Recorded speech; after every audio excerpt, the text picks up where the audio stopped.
Whilst the section was a blur, she was kind of able to explain to me that I'd like marked high for some risk factors, that BMI being one of them.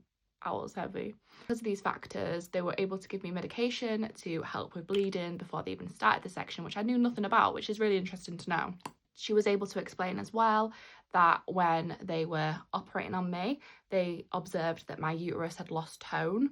So that meant that my uterus was really, really tired and was struggling to contract in a way to kind of get everything going. So it probably was always going to result in a section because my uterus was too tired to do the work. She even told me the way that they stitched me in a figure of 8, and that was in order to reduce bleeding, which I think that's amazing. I didn't know that. And one of the biggest things for me as well that I was quite like disappointed by my birth was that I had like a bit of a, to be honest, it was a loose birth plan, but I had ideas of things that I wanted. I obviously wanted immediate skin to skin, and I wanted delayed cord clamping. So I assumed he was out, and then they were kind of just looking him over, making sure he was okay. But she told me that they actually did delayed cord clamping for 1 minute, which I don't know if that was optimum or what, but to be honest, to me, anything is better than nothing, and that has given me some form of like, oh, that's nice that that was able to happen. But I think just in the rush of everything, you don't get told this information.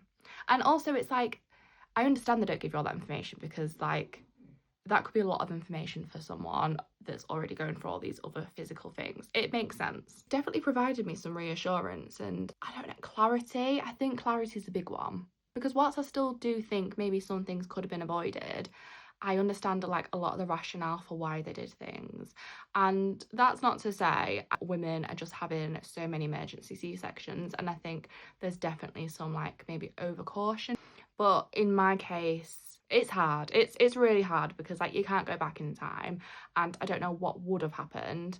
I think it can just sometimes be a tough pill to swallow that your birth experience was tainted. And then ultimately, I feel like because of that situation, a lot of other experiences for me were tainted.